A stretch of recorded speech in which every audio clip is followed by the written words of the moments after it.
great Sunday, everyone. How are you? How are you? Come on in. It's your girl, Audrey Bella Langston, streaming to you now on Sundays. You guys know I was Monday night girl, but I am just loving Sunday. Sunday's my favorite day. So thank you so much for joining, and hello to all my transplant warriors, those that are waiting. Also, we love you. Come on in. I want to holler at my caregivers, all football fans, and those who just want to learn about transplantation and what it's all about. So I've got a really good show for you guys tonight. I'm so glad to be back. I had a very refreshing break, guys. I tell you, fasting is the way to go. It's so rejuvenating and invigorating. I encourage everybody to briefly just do a fast for a couple of days.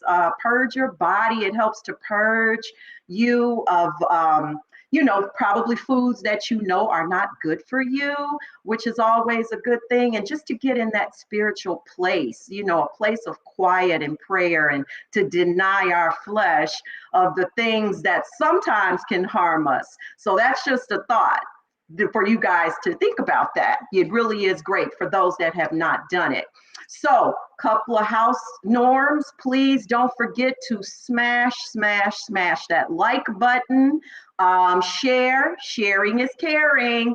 Please share this, because I never know, you never know, we never know whose life we're going to touch with the things that I share on the show and whatever my guest shares. So please don't be stingy. Share the show and then tell your friends about it. Tell anyone about it who may be going through something with their health.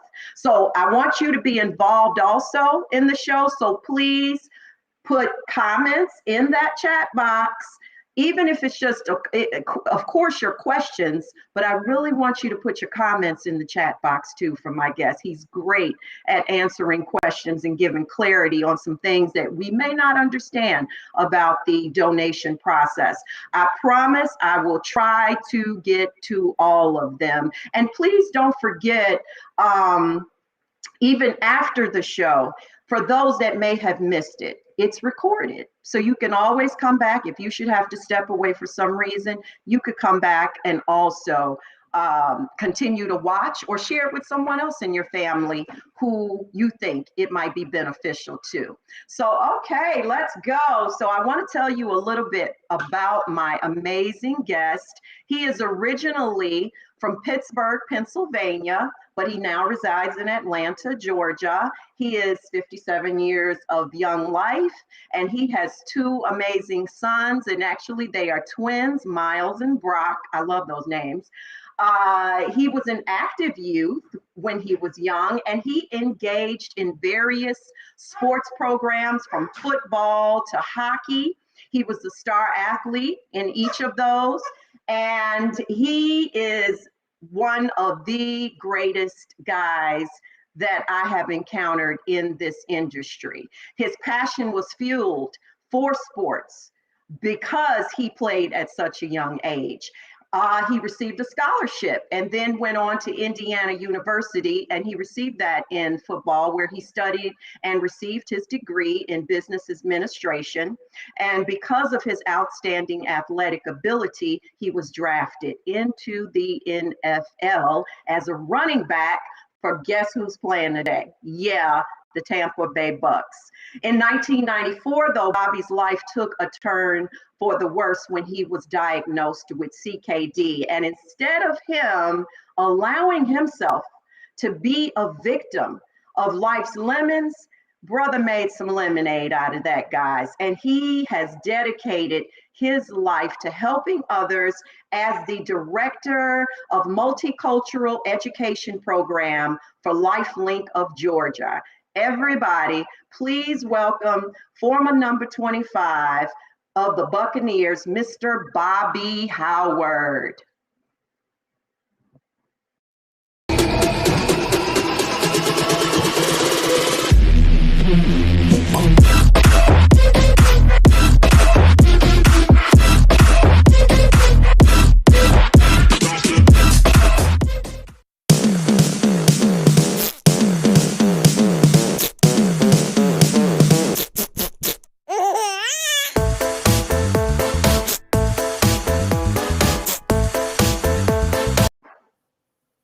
Bobby. Good evening, Miss Bella. How Hi are you? there. I am so good and so grateful that you joined me. Thank you so much. I know your schedule is always full, but I am really happy that you are here. How are you? It's a beautiful Sunday, with some Yes. runs out in the community and some doing some different things. I was able to get back and jump in on the show. I am so excited. You and I've had some great conversations over the past Yeah. couple of weeks, and I'm truly excited to share what I can to help all those who are in need, or just for those who just may have some questions about what I Yeah. do. I already know everybody's gonna, that sees this will be truly blessed by you sharing the things that you're gonna share. I know I was just so grateful to have those conversations with you. I've learned some things that actually I didn't know. So that's why I'm here. That's what these programs are about. So I'm gonna kick it off with asking you, because I know if I don't ask you this, there's gonna be guys inboxing me talking about why you didn't ask him about his NFL career. So, would you share a little bit with us? However, you be brief. You can be as say as much as you like on just sharing how I think when I think about football players, just such a great and fast and busy life, not only on the field, but off the field with Mhm. sponsorships and, and just, man, some football players just really, they start acting. I mean, it's just so many things that can happen in the life of the player. But when the time comes, when it starts to wind down, and retirement is now at the forefront. Tell me what it's like also as you share a little bit about your career when you have shadow boxed the jersey and hung up the cleats, and you don't hear the roars from the crowd anymore. Share a little bit about all of that if you don't mind. Well, Bella, as you talk about football and you think about football players and what we go through to achieve the ultimate goal, and the ultimate goal is to play in the NFL. I think, every kid who puts on a jersey and a pair of cleats and a helmet, that's your ultimate goal from the time you start to the time it ends. But, we have this saying as football players, there's not too many football players who actually retire from the game or actually Mm, booted from the game because they're either told you're too old, you get hurt, whatever. So it's never really your choice. It's a choice in the decision of the teams and their ownership on for most of the time for most of the ball players. So we don't like to use the word we retire. We just like to okay. say that we are former players of the NFL. But as you prepare, I think when you look at athletics, not just the NFL, but athletics in particular, I believe in the athletic world prepares you for life because it teaches you some things that you just don't get unless you're a part of athletics. That's teamwork. That's knowing how to get along with folks on your team to achieve an ultimate goal. And it prepares you for those things in life so it also prepares you for how to compete. So when you're an athlete and digging in on the football players, for me specifically, when I interviewed and didn't get a job, it was okay. I knew how to get back up because that was a loss, almost like a loss I had on a Sunday afternoon.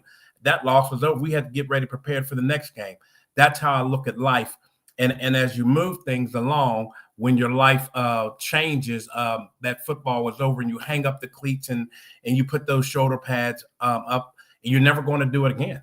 So you prepare yourself in a way, and just you have to use what you were given, and that's God's ability to communicate and just be who you are. To interview, find something that you love. A lot of people want to say to find a job that you like, but you have to find the job that you love. Because if you love your job and you love what you're doing, it doesn't become work. It becomes a part of your Mhm. life. Wow, I like that. I really like that. And you enlightened me on something as far as what you said with regard to you're never actually retired. It doesn't work like that. So I'm not as savvy in the football world in that way. And I couldn't agree with you more also in relation to just the wonderful things and like a totally different grounded way of life when you participate in sports. I know that it was something that I always wanted my children to do, because it teaches you such important things like camaraderie, working as a team, and all the important things that bring. Would you agree to that? Oh yes, most definitely. It gives you some. I'm a big advocate for children and for young people being very active. That you have to do something extracurricular. When I was growing up, fortunately, I lost my mom at a very early age, and I lost my dad at an early age as well. So, but one of the key things that my mother did, my mother kept me very active. She kept me active in everything. Can't remember a day that I came home directly from school when school let out. We were always very active, and I really appreciate that, because now, as I lived my life, it has taught me so many things. The number of people that I've met, how to navigate through different type of systems and dealing with people and companies and all those kind of things. I don't think if I would have been an athlete, I would not have been prepared. I'm not saying I would not have navigated through it, but it probably took me a little bit longer to do it. But that's what athletics provided for me. And I think that's what athletics provide for so many people across this great country that we live in, for our youth to see that you may not win every game, and that's okay. But as long as you learn how to compete and be active and have an understanding, because we're just really trying to prepare you for life when you become an adult. Okay. Wow. Yes, I love that. I love that. So let's go into telling a little bit about how you came about your journey, your transplant, your CKD rather, that led you into your journey with transplantation. And also, I want to ask, as far as the timing factor, did that interfere at that time when you were playing in the NFL? If you wouldn't mind kind of incorporating that. Okay, and that's a very good question. I'm so glad you asked, because everything starts with my parents. And, as I mentioned, a few minutes ago, that I lost both my parents at an early age. My mother had a kidney transplant in 1976, and I was 12 years old at the time that she received her transplant. Unfortunately, she didn't live too much longer after her transplant and passed away, but I had lost my dad prior to that.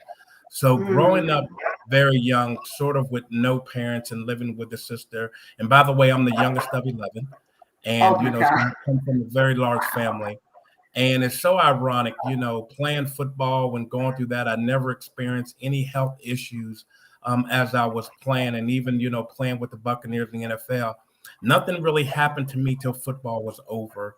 And that's when I got sick. I came to Georgia to visit, and I've been here ever since.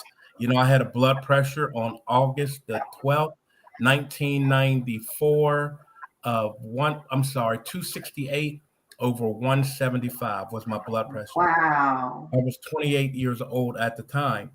And, going through all the testing and everything, and they informed me that I was in kidney failure. And I was like, wow, my mother was on dialysis. So I knew a little bit about it. I didn't know everything because I was a little guy, when she was going through her ordeal. And I knew that I wanted a transplant. I knew that much, that I could have a transplant. I thought I could have it the next day, within a week. It didn't work like that. I was quickly educated to the waiting process, dialysis, and all those kind of things. And, Bella, it was one of the things. Going through dialysis is something that I would not wish on anyone. But for me, Mm, it was probably the best thing that ever happened to me in my life. really?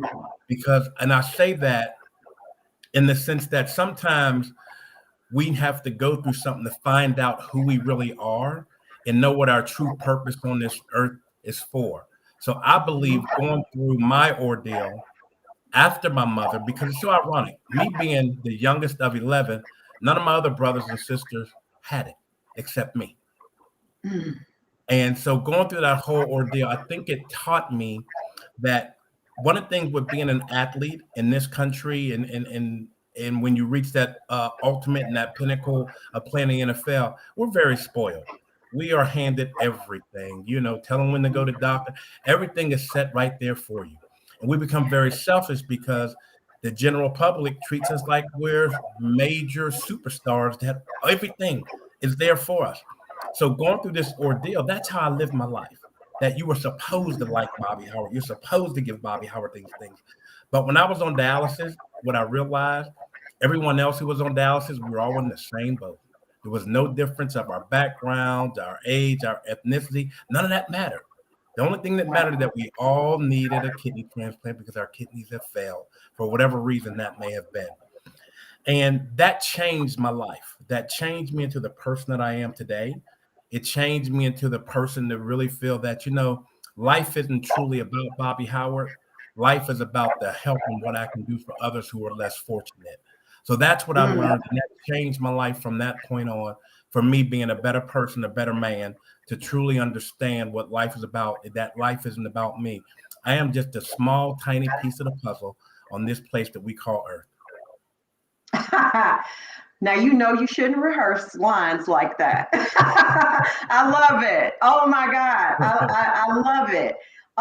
Man, okay, so I'm gonna back up a little bit. I love you said about. I've never heard anyone else say that, not necessarily complain about dialysis if they didn't, but you very rarely hear someone, say, hey, I'm kind of glad I went through it. Because as you said, you know, we have to go through something, the way I say it, to get to something, to get to that sweet spot of what God has designed for us. And I know that's the way I feel about what I went through with my illness, and from where I've come from to where I've come to as well.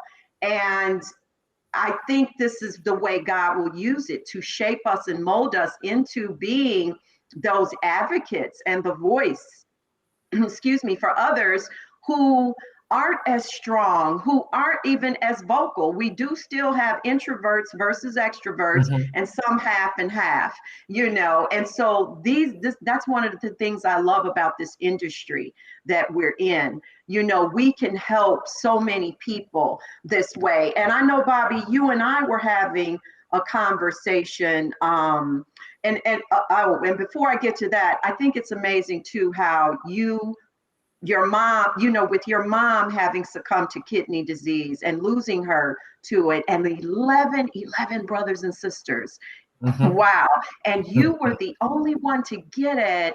That to me was ordained, Yes. to a certain extent. And seeing that where your life has taken you because of it, in spite of that. And I know you were sharing a story with me when we were having, a conversation that was really impactful to me. And you said that at one of your treatments, because you went to in dialysis center to get your dialysis, and they were treated, you got to really see how a lot of people are treated during their dialysis treatments. However, you were kind of treated like that celebrity because, of course, the staff and everybody knew who you were. Can you share that? Would you mind sharing a little bit about that? Yes. One of the things when you look at just overall healthcare, is that sometimes socioeconomic and where we come from, where we live, and the color of our skin plays a major role in how we're treated. When I was on dialysis, the clinic that I went to here in Atlanta, everyone in there was a person of color that was African American. There was no Caucasians in the clinic. But one of the things that I noticed is that the treatment that I received was different from the treatment that everyone else received. So having a voice and being the person or the type of person I am that cares about others, but there were some things that I did to change the culture around there. I don't think the management and the staff of the dialysis clinic was very appreciative, but I just couldn't sit around and me being treated one way and letting others be treated another way. So, there were some things that I did that to change the culture. And one of the things, the story that I was sharing with you is that, being on dialysis, every once a month they took your blood work, and you had to your blood work. They took it to look at everything, make sure everything was okay, and that you were doing. And especially the ones who were on the waiting list, that blood work was a part of what they had to send to the transplant center to make sure that you were being compliant with your treatment. And one thing that I noticed is that it took them a month or a month and a half to give us the results back. So if we took our blood work, say on September the 1st, Wow. we didn't get any results back till mid-October, where they've already taken blood work in October. So I decided, I got to everyone on the clinic, I said, no one give their blood today, I will handle it. And no one gave their blood, and I called it like a sort of boycott. We were boycotting you taking our blood because I felt that we could get right results a lot faster. And everyone on my time slot, we did it. And they came to me, told me I had no right to do that. And I said, yes, I do. But it changed because when we did give our blood work, everyone got the results back in a week, which was a thing that I know it could happen. It didn't take that long to get blood work back. So consequently, it's one of those things of where I am and where I was at that time it wasn't truly about me anymore. If my life were to end, I just needed to do things to help those who were less fortunate than I was, because I knew how I was going to get treated. But I wanted everybody else to experience what I was getting. And I was able to make some changes and some changes where the clinic came from, in my opinion, from say a number of 6 on a scale of 1 to 10 to bring it up to a 10, where we changed all chairs, got new televisions, all those luxuries that I saw at other dialysis clinics. I wanted them at the clinic that I attended. So that was real key, and really started to shape and guide me to where I am today. Wow. Wow. And you know what? That was so wonderful what you did, to speak up, to step up to the plate, and not, you did not want your celebrity status to, impede the treatment of anybody else there. And I have to say, not everybody is like that in various spotlight industries. Well, it's just true. And so that, I'm sure so many people were grateful to you for that, whether it was spoken or unspoken, And so I just love that you did that. Now, Bobby, you are a 28, if I'm not mistaken, year recipient. You are post 28 years for your transplant. Is that correct? It's actually 27. 27. Okay. Yes. Well, I'm claiming 28. We going there too. We're going to go up to 28 as well. So, tell us a little bit about that. I mean, were you deceased donor? You received a deceased donor kidney. Is that correct? Yes, ma'am. Yes. I received the deceased donor on October 25th, 1994 was the date that I received my transplant. And, it's truly been a blessing. I can't take all the credit and say, man, I've done everything right. I've followed every instruction that they told me to do, because that's not true. It's just the grace of God. I believe that when you do for others, you will be blessed. And sometimes I think as people, we look at our blessings to always be a monetary type of blessing. I have to eat. We all have to eat, and it's nice to receive dollars when it's appropriate. But for me, where I am in my life, it's not about the money on the whole. I have a job, my job pays me, but when I advocate on behalf of others, when I'm doing things for others where some folks want to be paid for it, and then I'm giving my time for it, I think that's why I've been able to have my kidney for 27 plus years and not have any other issues or concerns. And, I think I was sharing with you as well that I've been with Lifelink for almost 27 years now in a couple of weeks, and I've only had 3 sick days in 27 years. Yeah. And it's truly been a blessing that I've had great health. And I just have to contribute to it's because that when you do right by others, that God come will do on. right by you. And that's just what I live by. A lot of things that I do outside of this world of transplantation and donation, the things that I do with coaching youth in football and working with youth and just having conversations with young people about life and those kind of things, those are blessings, because you have to bless them. And I have this motto when I tell some of my friends is that if we all just reach back and grab one, this would be a much better world than the world that we're living in today. Amen. Yes, so true. So very, very true. And I'm glad you mentioned about Lifelink, because I'm just gonna, we're gonna just segue right into my next question for you was going to be to share with us your role with Lifelink and why your role is so important. Mm-hmm. Well, my role at Lifelink of Georgia, I am the director of our multicultural donation education program, which simply put that we have let me go back. Lifelink of Georgia, we're the organ procurement organization here in the state of Georgia. We also have Lifelink of Florida, Lifelink of Puerto Rico as well. We recover all healthy organs for transplant patients. And my role here in Georgia, when I first started at Lifelink, there was a big disparity in the number of the African Americans who were waiting for transplant compared to the number of African Americans who were donating. Back in 1995, we were about 9% of all of our donors in Georgia were African American, but yet we had over 55% of the waiting list people of color. And when we started the program, it was to strictly look at and how can we make changes. Fast forward in 25 years, where we are now, about 35% of all of our organ donors in Georgia are African American, which is probably the highest percentage-wise in the United States for 13 out of the past 15 years. Our program is designed to go into communities, work with churches, high schools, colleges, and all those programs to spread the message, to be boots on the ground, to answer the questions that the people may have, to encourage those to become organ, eye, and tissue donors. Not only do we encourage, we also talk about healthy living because we want to change the narrative that exists in the communities of color.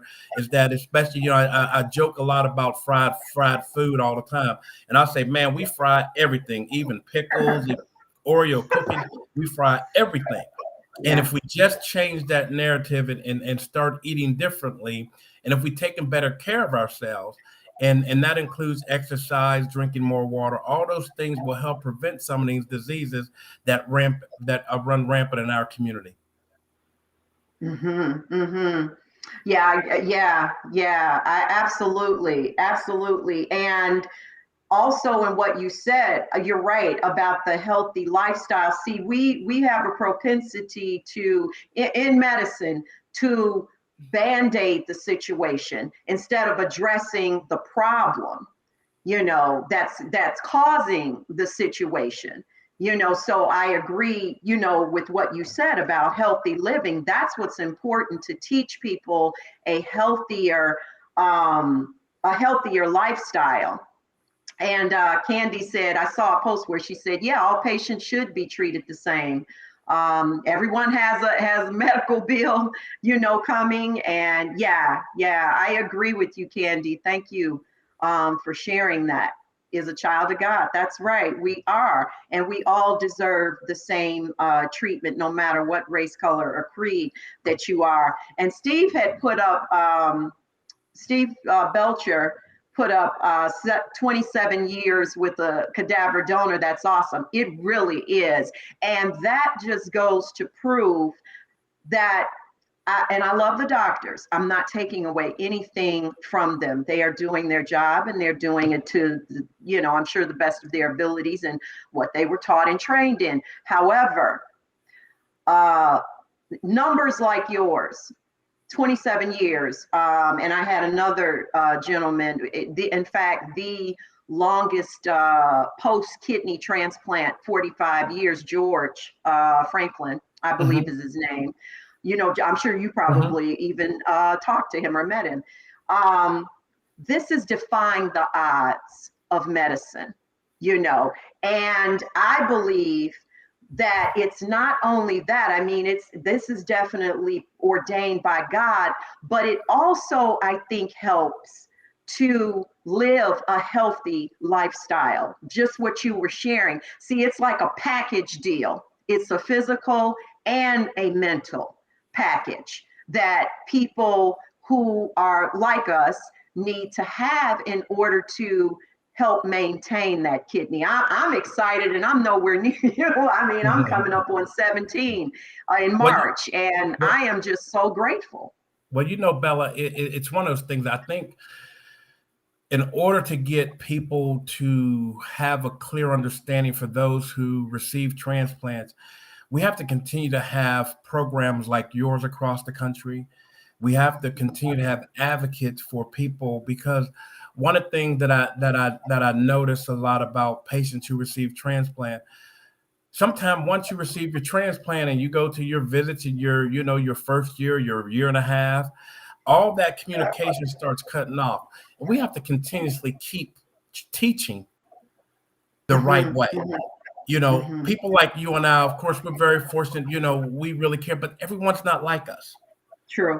So we have to keep teaching, and we have to keep them folks close to us so we can show them. I'm a firm believer, don't tell me what to do, show me what to do. If you show me, I have a better understanding. If you just keep telling me the same thing over and over, doesn't mean I'm going to try it. But if you show me how to do it, and you show me the benefits of doing it, then that's where we start picking up those things. So I think it's a great responsibility, not to just the people who work in this community, in this industry. There's a responsibility that we all have as human beings. And that responsibility that we have as human beings is to take care of people who are less fortunate than what we are. It's not always about us. That's right. our responsibility that we have as human beings. Everything is not about the dollar. Everything is not about this, because truthfully, if you don't have great health, who cares if you have 10 million bucks? You can't enjoy it. Exactly. I love what One in Distinct put up. She said she found out that she had kidney failure at a young age. She was 26 when she started dialysis, and she's 4 years post, I'm sure is what she's saying, transplant. Nice to see another success story, because it gives the rest of us hope. Thank you so much for sharing that. And that's exactly what you're talking about, Bobby. And I always say at the beginning of the show, the importance of sharing this, the importance of not keeping, information to yourself, because we're all out here in the same boat when you're dealing with this. The only thing that's different is the player. So, some more severe than others. However, once we're on the block for the need of that life-saving organ, we're all pretty much going through the same thing. Yes, Candy, we all need to give back. We all must give back. So, Bobby, it's been proven that African Americans and Hispanics are at the charts for developing kidney disease for various reasons, of course, hypertension, high blood pressure, all those things you were talking about that can cause that, like the fried foods and things like that. And what ends up happening, of course, is that we are the ones that eventually require that life-saving organ, yet 38% stated that they would not be willing to be an organ donor. 28.5% of them are African American and Hispanic. 70% though of deceased donors are Caucasian people that give the highest in deceased organ donation, which would mean that more than likely a Black person that is getting a kidney, 8 out of 10, it's probably coming from a Caucasian donor. So what are your thoughts and opinions based on those facts? And, the fact that we play such a large role in not contributing to the world of organ donation. I always say I can kind of see the things that are troubling. Also living as a living donor, you're putting your life on the line for someone. My godson, mine was living donation. My godson gave me a kidney. And I get it for other people. You have to really think about your family dynamics, because you're going to be down a little while. There's so many things. But what I have the hardest time understanding is, even in death, where this apprehension comes from. Can you help, give some clarity on your thoughts and in fact, if you even agree, with what I just shared? What you shared, the numbers you gave are absolutely spot on. And when you look at this whole thing, I've been doing this now, going into my 28th year of having a true understanding of working with people of color to become organ, eye, and tissue donors. And when I work in the community and being here in the southern part of the country, is that our religion plays a major role in how we continue to live our life. So when you talk about donation and you talk about disparities of healthcare and you look at the Tuskegee study, all those things play a major role.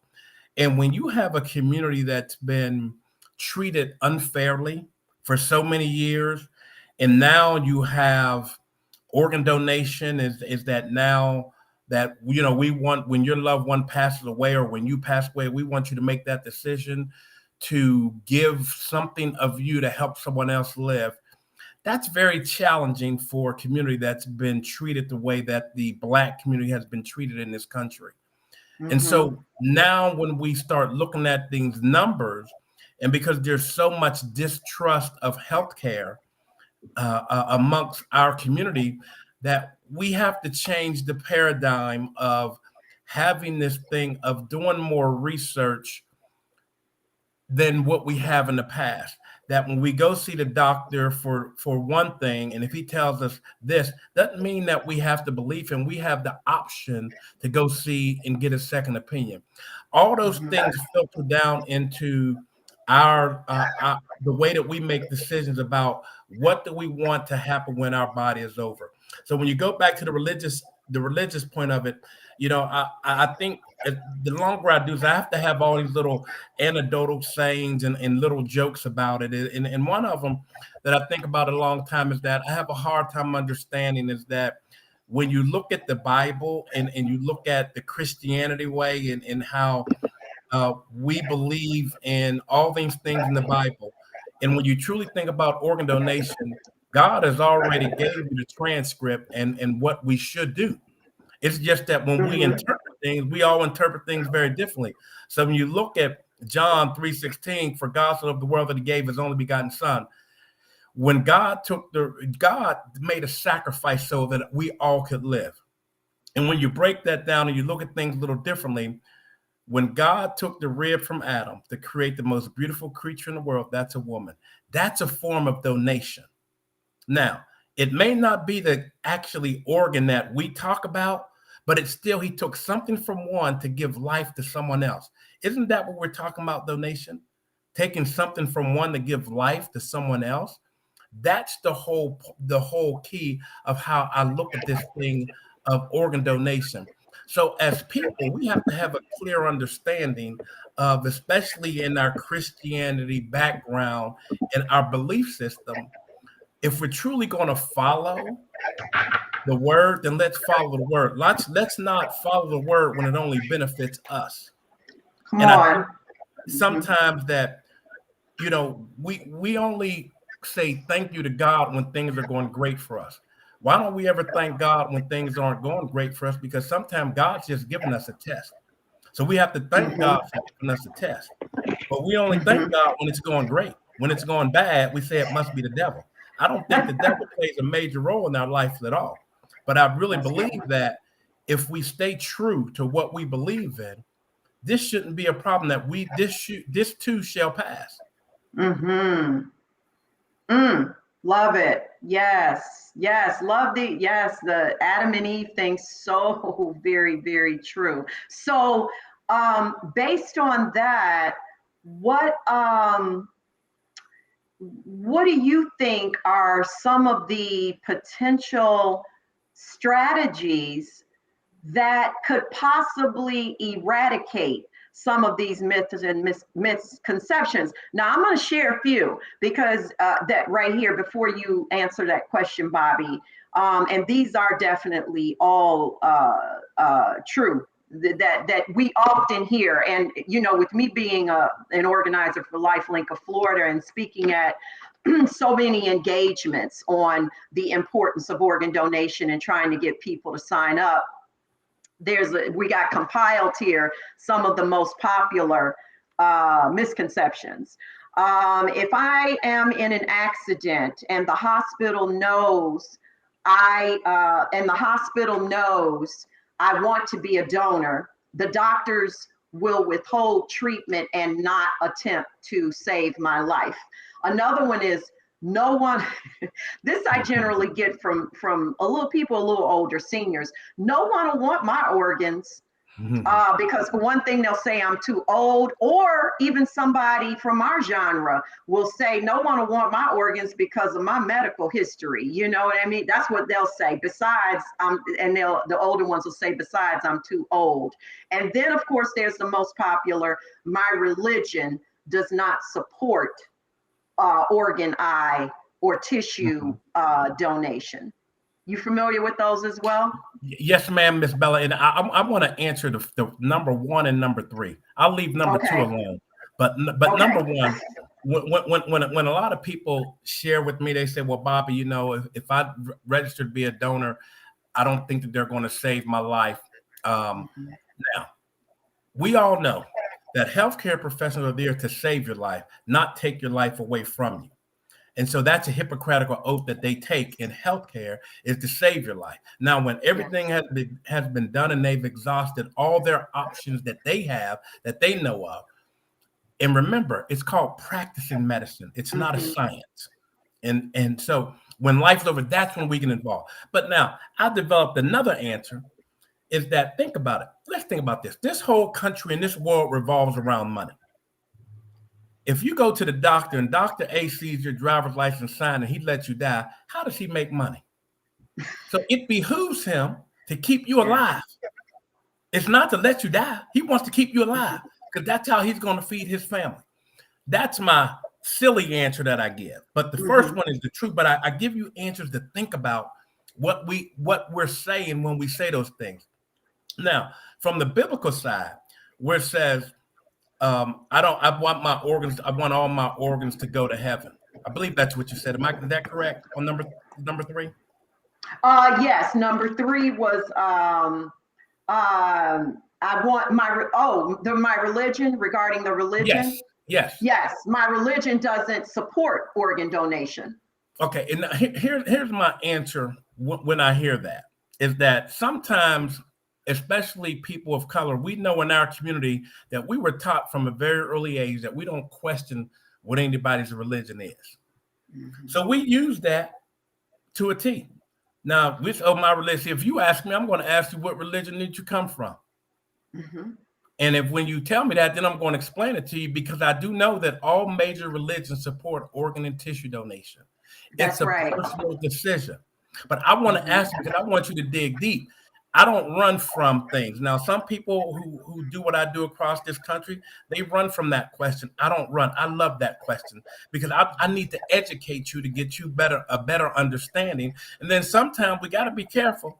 Some folks tell you it's against their religion. They ain't never stepped foot in anybody's church at all.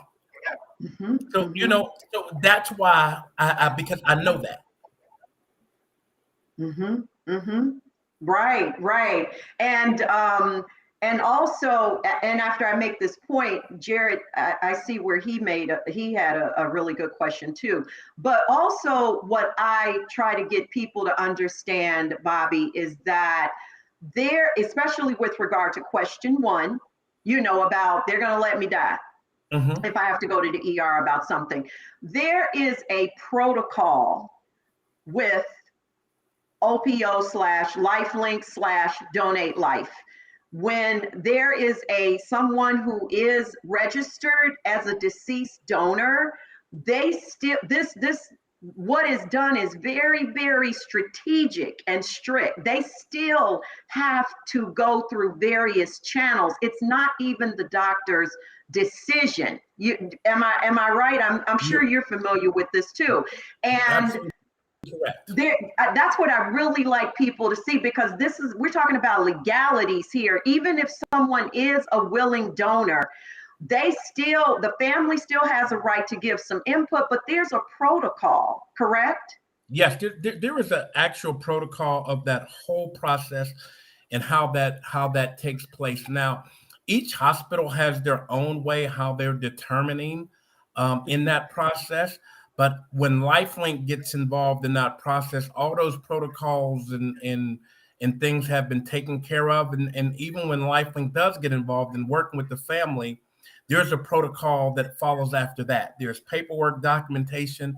There's all kind of things that are going on in that, and everything is done because there's so many legalities and so many responsibilities that the hospital and an organization like Lifelink that we have when we work with families before donation and before anything's even removed from a potential donor's body, that we have to follow and guidelines that we have to do. So when you look across this whole world, every country and just about does some form of donation and transplantation.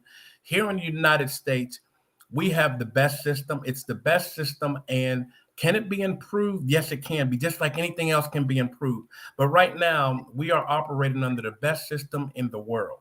And there needs to be improvements. There are improvements. We are having meetings, conversations on the daily basis of what can we do differently. And now I know you haven't asked this question, but I want to throw this in there before Yes, please. time is up. Is that when you look at the number of African Americans who are waiting for transplants, especially in the Southeast, there are conversations. I was just on a couple calls this past week on how do we get more people of color for transplants? How do we get them transplanted? And then how do we help them maintain their transplant so they can have longevity with their new life?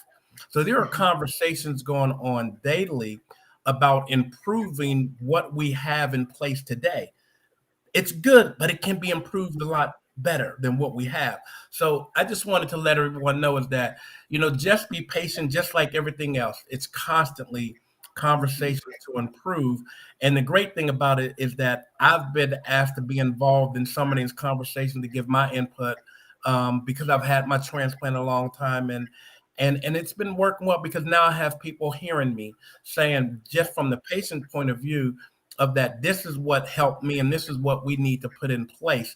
And one of the things that really bothers me, Bella, when you have a patient who go into dialysis, I don't think a center should just give the information to the patient. I think you need to have two caregivers with you, because the first time you had to go on dialysis, your brain is gone. You ain't hearing nothing else. But if you had two caregivers there with you to be able to hear that conversation, then they can relay that information to you. That may work better. And that's a way that our patient population can be helped. But it also starts earlier than that we need more boots on the ground, educating our community about overall health, overall living, overall dieting, overall eating, overall how do you buy proper food so we can ward off some of these things that happen to us on a daily basis. Yes. I mean, again, that just excellent response. And that just comes all the way back, all the way around again to, not being knowledgeable, self-educating, and just being familiar with the transplant world. That's why I love my position with Tampa General too, as a minority, because they really care about what I think. They want to know, Bella, what can we do in your opinion to make this better? Because it's a difference too when you have walked the walk and you're not just talking the talk too. So it's constantly evolving for the better, like you said, Bobby. Out here it is getting better, but you got to keep your ears to the ground and you got to want that knowledge. You got to listen, because like you said, when you first hear that you got to go on dialysis, that is definitive. You're right. Your brain, mine did. It was like, I don't know. It was like a screen just went up in front of me. I could not see past it, and so that is so very true. Jared, would you put what you asked Bobby back up there, please? Because that was a good question. Jared, can you put your question back up there? Are myths created by fear or just old ways not updated? I like that. Is that a question for me? Yes, I'm sorry. Oh, Yes, Jared oh, is. Yes, he's asking that question. okay. Yeah, I believe they're both. And what Hmm. I mean by they're both is because fear, when you look at healthcare, that's fear. You know, people of color have a fear of going to doctors, and you know, if you look at where we are today with the pandemic and the vaccine, I've had so many of my friends who refuse to get the vaccine because of fear. And then, but Hmm. then it's always some of the things from old ways because, you know, I look at here in Georgia, I believe we have, especially in our rural areas, I said we have a lot of generational families in these rural areas. Hmm. What I mean by that, in some of these rural areas, you say you have your great grandmother, you have your grandmother, you have your mother, you have your daughter, you haven't left that town. So if great grandmother tells everybody, we are not going to visit Dr. Smith. Ain't nobody going to Dr. Smith because great grandmother said that don't go there. So just based on what Right. great grandmother said, we ain't going, you know, and that's reality, you know. And if you're not astute and adapt and understand that, and I believe those things happen. So if great grandmother said no, we don't donate no organs because of X, Y, and Z, that keeps getting passing down to generation to generation to generation. And that's your belief system in that area. Now, when you're in an urban area or metropolitan area, I believe that a lot of your myths come from fear of things like that because you don't have the generational mindset that you Hmm. do in some of Hmm. the areas. So I believe my answer was that I think it's both. Amen. And we know that fear is crippling. It Yes. can cripple you literally, and so there's no way to have faith. Well, fear and faith cannot reside in the same place.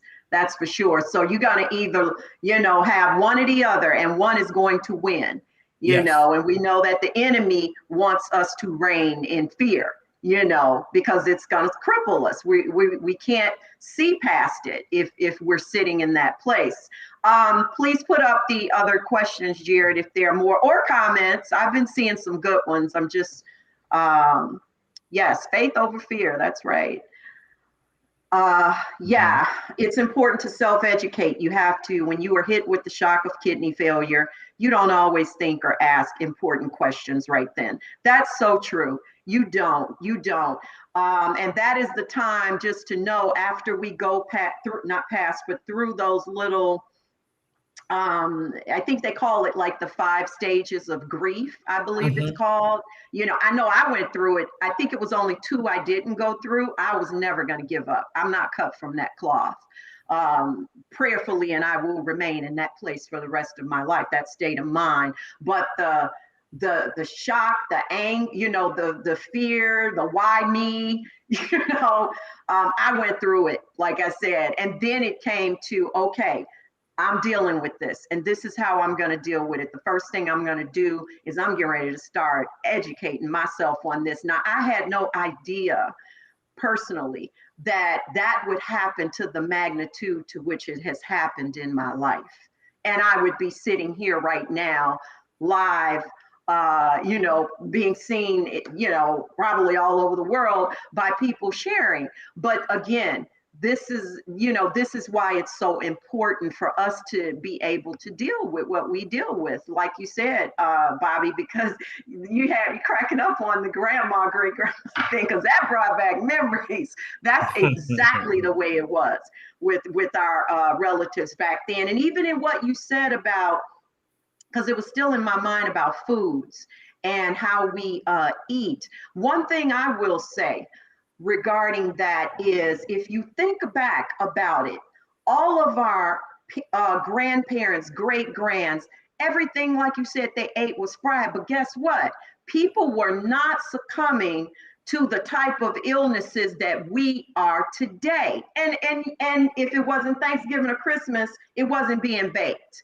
So that Mhm. tells us a lot too about how things are with our food today, and things are being grown with that strategic natural, in that natural way, and things like that. I mean, I'm sure you would probably agree with that as well. Hey, Bella, if I can just add to your comment, the other part of that Mhm. is that if you go back, and I can even go back on my childhood, we were very active. We didn't have all these Yep, games that we could sit at home and play. that's right. So we were very active as young people. And I think sometimes society, when they invent things, it really hurts us. It's a great thing that they invent. And I tell you, one of the worst inventions that there ever is the microwave.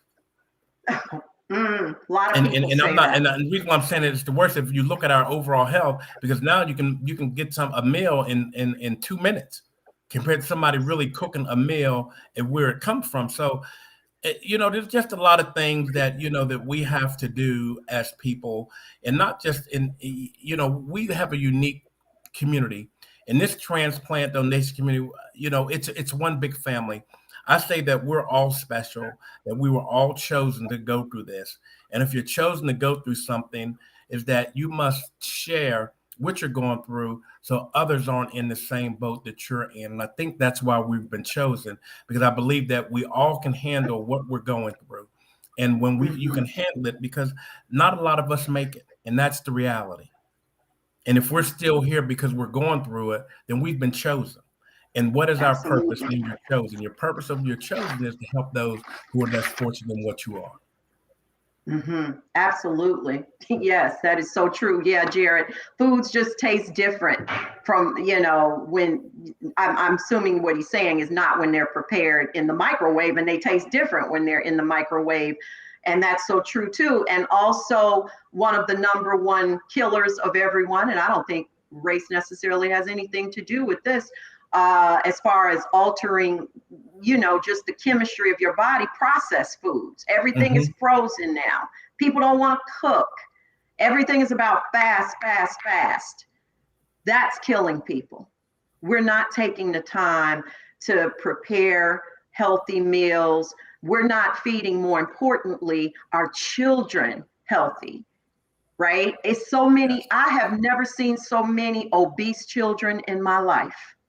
I'm about to be 60 years old in 2 months. I've never seen so many obese children, and it breaks my heart because I already know that these children, 9 out of 10, are headed for some major health issues later. You know, yeah, and yeah, foods from an oven or stove take. Did somebody say they taste better than my? Oh, right, correct. Yes, they do.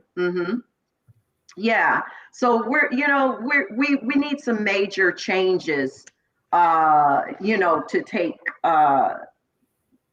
place, to do everything we can to Mm. stay healthy that is not um, connected yet to an illness. This is a start. This is a chance from everyone from us sharing in this transplant industry, who have gone walk the walk, talk the talk, and now able to be out here to kind of share with everybody else, that you can make a difference. You can turn things around. Some things are going to happen to us because of genetics, and even in the transplant world, I don't know about you, Bobby, but like, because of our immunosuppressants, Mhm. oftentimes those things can lead us into other issues. I don't know how many people can chime in if they've acquired something else since transplantation. I know I have type 2 diabetes, which I, thank God, maintain. I refuse to take medication for it, but I am somebody that's going to get off my behind. I work out at least 4 days, 5 days a week. I'm always doing something. You mentioned, Bobby, back in the day about our activity. I jump double dutch. I'm with a team of women. We're all over 40. Everyone's over 40. We jump. Remember double dutch? I know Yes. you do, your sisters. I jump double dutch every Saturday morning Mhm. for 2 hours. Okay. Mhm. These are the things we got to do to keep ourselves healthy. And quite possibly, what we're doing is increasing the longevity of our transplanted, organ. Yeah, it's a lot of preservatives. Everybody's chiming in about food. It's, yeah, double dutch is Bella, awesome. if I can just add, Yeah, I please. know we have a lot of folks on the call, and I know we've talked about various things, but you know, I, I just wanted to share with everyone is that, when we look at why we are all here and what we can do differently and what can we do better, and it's all about preserving life and extending life for as long as we can, because it's someday the life cycle is going to end for each of us. But in that cycle, that what we can do while we're here is to lean on each other. And we don't do that enough anymore. Is we don't lean Hmm. on each other anymore. Is that we think we have to handle everything by ourselves. I have a Yes. big network of friends and supporters and people that that I talk to. And I'm talking to you guys today, and I'm not saying that I don't have bad days and all those kind of things. There's things that I want to do. I am probably one of the pickiest eaters you will ever meet in your entire life. And that's intentional. Now, there's some things that I don't like, then there's some things I'm just not going to eat at all. But when you look at, because I have to take pride in myself and my health. And because if I'm not healthy, I can't teach someone else how to do it if I'm not living it. Hmm. So I have to live it to be able to teach it. And that's just what I want everyone on this call to do, is that, if there's a lot of things that we can be doing on this Sunday evening, but if we all sit back and do absolutely nothing, that means zero lives will be saved. So we all Mm. must play a role into not just ourselves, but to give someone else an opportunity. If it's a kind word, if it's a yes, ma'am, no, ma'am, whatever it may be, because life is Mhm. really too short for all of us and for any one of us to not sit back here and not take action. We have to do Yes. something.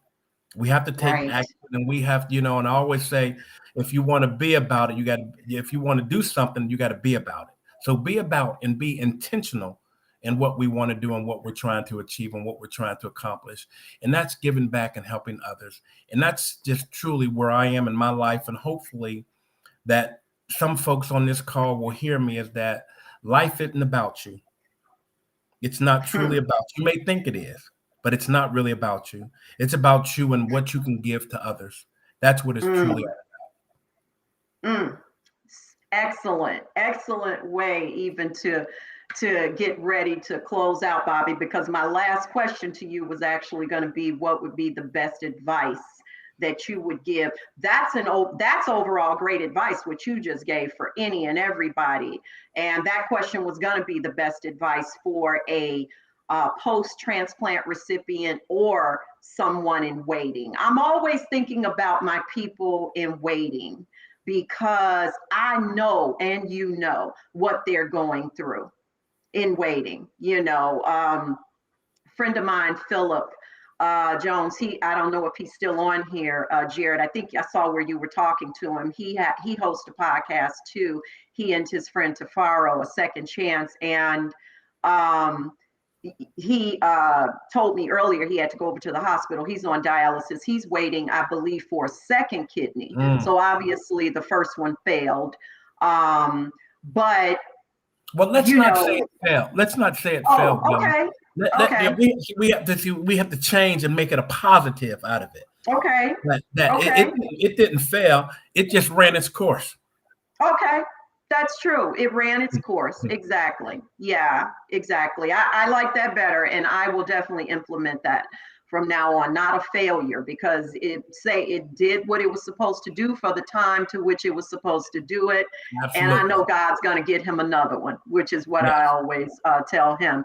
And yes, Miss Distinct, it's hard sometimes when you reach out to people for help, especially emotionally. Yeah, it seems like no one is there, but you still keep pushing. That's the key, what you said. And you keep sharing your journey. That's right, because I guarantee you, your journey and sharing your journey is blessing somebody, it's encouraging somebody. And I know when I was seeing all the transplant patients at TGH before the pandemic happened, they would always say, oh my God, what you're doing and your story, your what you went through is just, and your longevity of the kidney is just really encouraging. And that's what people need.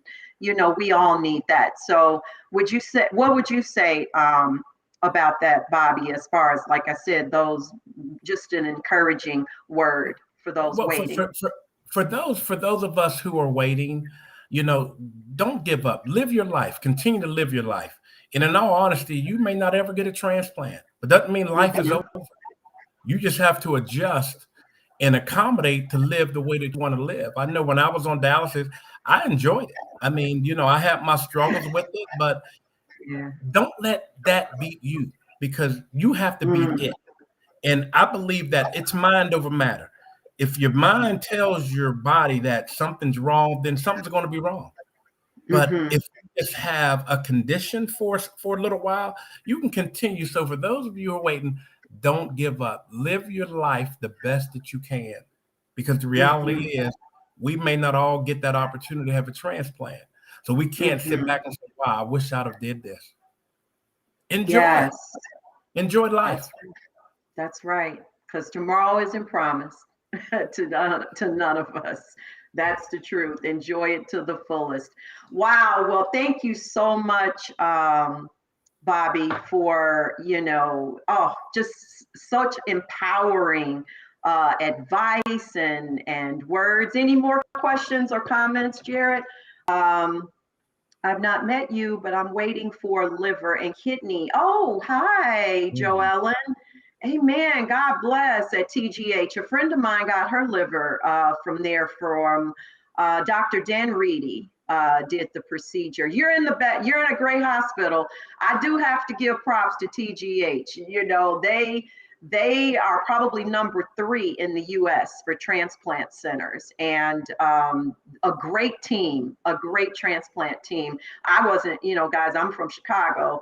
And so Northwestern did mine, root to Northwestern. I mean, hey, I'm almost 17. And where did you get your transplant at, by the way, Bobby? Received my transplant at Piedmont Hospital in Atlanta, Georgia. Okay. Yep. I've heard of Piedmont. Yeah. Yeah. So everyone waiting, like Bobby said, you're going to get that organ. My dad was told by the team to get a living donor. He has a living donor, and now the hospital doesn't want to do the transplant. His health has not Hmm. changed. Looking at other hospitals, that's exactly the correct thing to do, Mhm. Nikki. And I'm going to tell you why. Because that happened to me. I started out when my illness manifested at another great transplant center in Chicago called the University of Chicago. Loved my nephrologist. She was the chief of nephrology. She was more than just a doctor. She was a friend. And, unfortunately, it didn't work out. I had 4 potential living donors. And so things are going to rule them out, various reasons. However, each one of them is assigned their own nephrologist. They don't go through mine, kind of like, so there's no conflict of interest. And anyway, it didn't happen there. And my godson and I, who ended up giving me the kidney, went over to Northwestern, and they transplanted us within 2 weeks. They said, we Wow. don't know why they turned it down. We're not going to worry about that. You're a great candidate. He's an excellent donor. And here I am. So you're right. Don't you and your dad give up. You'll get that organ. Yes, donors rock. So Bobby, I just always close out. You being the man of God, I know you probably have, like me, you've been over so many scriptures, but I always search my heart in prayer for a scripture that reminds me of my guest in what they're going through or what they're doing. And so I just want to share. I have 2 actually, and the one that I think most of when I think of you is from Proverbs 9:9, which says, "Give instruction to a wise man, and he will be still wiser. Teach a Mm. righteous man, and he will increase his learning." Bobby, you have been such a dedicated helper in the community, to first and foremost to the Almighty God, your dedication to Him, but in the community, you have been so dedicated and you're so diligent, and you have so many other organizations that you're involved in that we didn't actually even get to touch on, and if you like, you can share a few, but I just love what you're doing in the multicultural education arena for Lifelink. And I know it's helping so very many people. So I thank you and I salute you for that. You're very inspiring and encouraging. And I know everyone else on my show tonight and those that will still see it feel the same way. So I appreciate you, brother. And then the other one comes from James 1:5, which says, if any of you lacks wisdom, let him ask God, who gives generously to all without reproach, and it will be given unto him. Now, I want everyone on the show, as well as anyone who may see this show, that is not that is not comfortable about donation, who's struggling with the idea of it. And you guys, what I want you to think about is, if it weren't for the people who give their lives, who give of their organs when they die, how would any of us be saved who need a deceased organ? So what you need to do is take that to God. If you don't want to listen to us as man and woman who are out here educating on this, please put it to prayer and take it to God. And that is what this is saying. That is who will give you your answers. And he gives generously to those who give. Give and it shall be given unto you. Good measure, pressed down, shaken together, and running over. Think about that. Pray about that, because it's really important. Any last words, Bobby? Well, I just wanted to thank you for allowing me to share, and hopefully that the words that I shared today were able to help someone. And as we continue to move forward with our journey, I just wanted to encourage you to keep on doing what you're doing, because you have a platform, and that platform that you have, it will inspire others to hopefully follow and do the right thing that they can for themselves. So once again, thank you for having me today. It's truly been an honor and a pleasure, and I'm so gratefully humble that you asked me to be a part of your show. Thank you so much, my brother. God bless you and continue to do what you're doing. And I know I'll have to pop in at Lifelink when I'm in Atlanta, because that's where my godson that gave me the kidney lives. So I'll have to stop by and say hi when I come for a visit. And same here, if you come back to Tampa, please don't, Yes, ma'am. Let me know so we can say hello, have a cup of coffee or something. Yes, appreciate it. Looking forward to it. Yeah, absolutely. Thank you. You have a wonderful night, Bobby. God bless you. You too. Thank you. Bye. Bye. Wow. So I told you it was going to be a great show. Thank you so much, Joellen, for listening, for taking in everything that we were sharing, and thank you for sharing. And I thank you all for sharing. I thank you all for being here, and thank you those who, if you put something down and it didn't get answered, please inbox me on Facebook, or I usually go back over these chat messages because it's hard to catch all of them, guys. And I will answer if you have questions, or if it was a question for Bobby, I'll send it to him and have I'll have him answer it. And I just want you guys again to stay encouraged every day. Those who are waiting on the transplant journey, you're gonna get there. I know you are. I know you are. And stay healthy. Keep wearing your mask, because you have to be careful, because one thing about transplantation, they won't do it if you're real sick. They can't, and it makes sense, because your body is already going to try to reject the organ. It's what our great body does. It's an invader, and it's going to come to attack it. So you need to be at optimal health to be able to receive that kidney. Okay. So please be sure, this COVID is out here. It's none of our friend.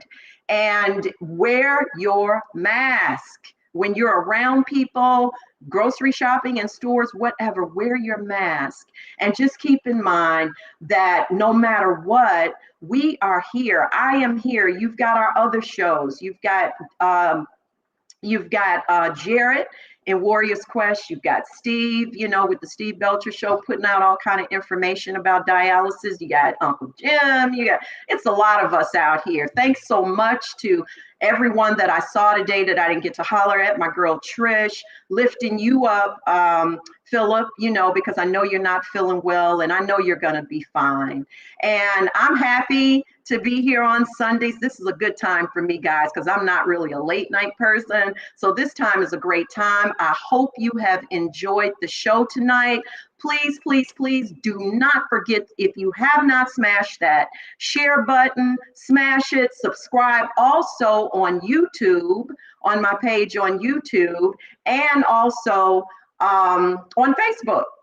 Connect with me on Facebook. I share some things oftentimes on that regarding something I've learned. So you guys have a wonderful week. I will see you at the next show. And just remember, Jesus loves you. So do I. And there's absolutely nothing you can do about it. Have a great night and a blessed week. Bye-bye.